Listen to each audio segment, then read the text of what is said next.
Hello, it is day 38, just written it down, 15th of February. I've not been having a good time. From 6 days ago was the last time I posted. I've not been having a good time. I say that, the last couple of days I have been back on the wagon. And I've just been really, I don't know, why have I been self-sabotaging? Why have I been eating chocolate, drinking wine? You know, I've been drinking wine recently. So I stopped for the whole of January and last bit of December and the beginning of February. Started drinking wine, and I've not been enjoying it. Why have I not been enjoying it? And if I'm not enjoying it, why do I do it? So anyway, I've not had a drink for a few days now. Don't really miss it, but I just can't understand why. Why do I eat to self-destruct? Why do any of us do that? Are we addicted to the food? There must be an element of addiction to it. And I just really can't figure it out. I watched a TV program last night, or some of a TV program. I think I only tuned in halfway through. And it was about why diets, not why diets don't work. Why do people that are slimmers of the year don't keep the weight off? And there's examples of people that lost 8 stone, 10 stone, etc. And then they just put it back on. There's one guy lost 10 stone, I think it was, and then he put 14 on. 14 on to what he was. He was big. I think he said he was approaching 30 stone or something like that. He was a big man, and he was only just turning 40, and he was worried about his life. He was thinking, I've probably only got 10 more years. So why would we do that? Why would we eat in that way? When, if somebody was to tell you, listen, you've only got 10 more years to live, mate, what would you do? Oh, I'm just going to carry on killing myself then. Or if somebody told you that if you change the way you were eating, you're going to get 20 more years or 30 more years out of your life, why do we not listen? Why do we not change? We all know that's the case. Why is it so hard? However, there were some people that managed to keep the weight off. And they are the people that got obsessive.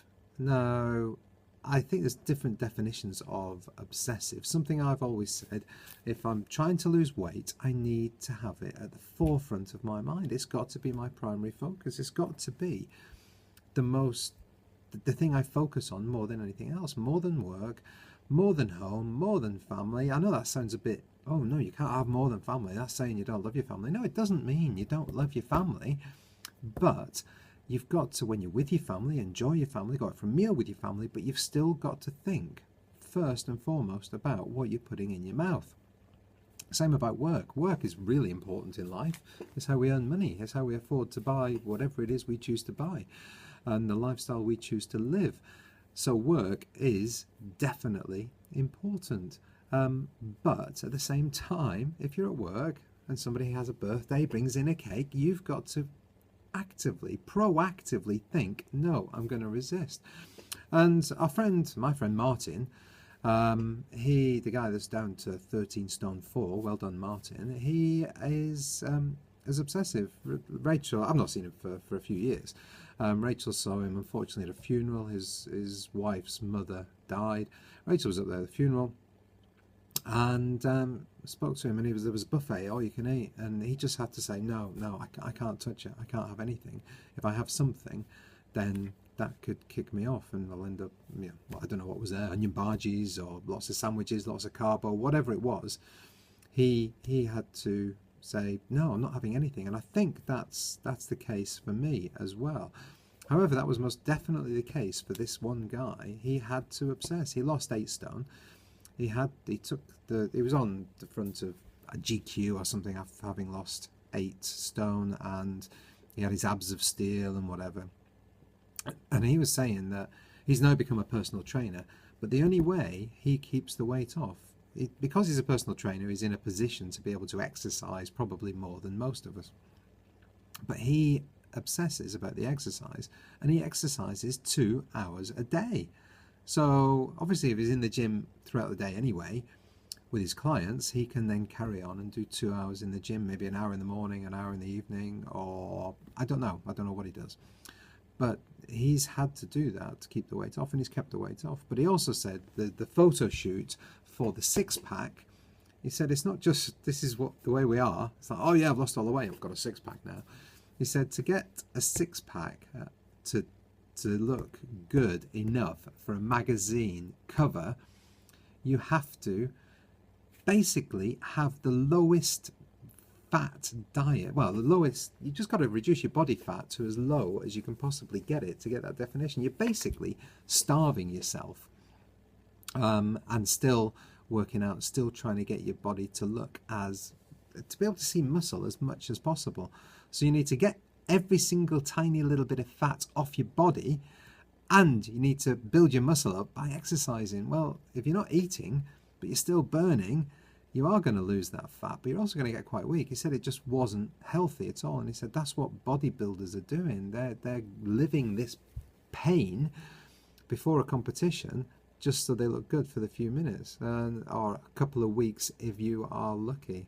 So I thought that was interesting. I also saw a couple of weeks ago a girl that took a picture on Instagram, the way that people do it now, and she looked absolutely stunningly thin. She looked good. She was just wearing a bikini bottom and a small top.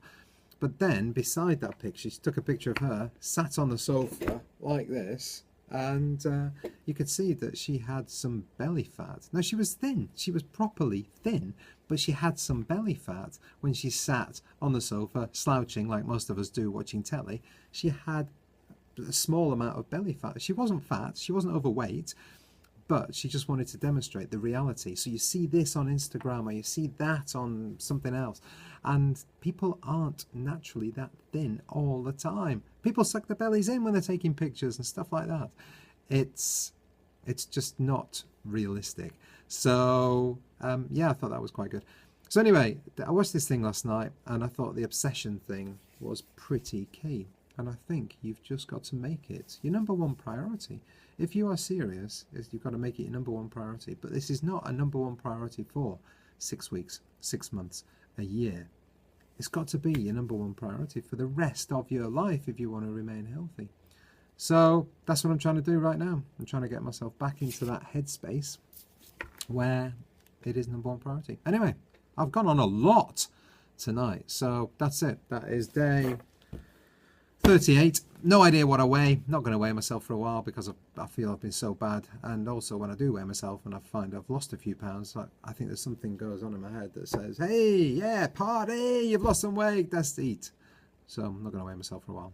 So I'm aiming to not weigh myself until I'm 15 stone. How will I know I'm 15 stone? I won't, but I'm going to guess. So get back down to 15 stone. I think I'm around 16 stone. Then I'm going to weigh myself. Anyway, that's it for me. Have a great weight loss week, day. Well, just lose weight. Yes, be healthy. Thanks. Bye.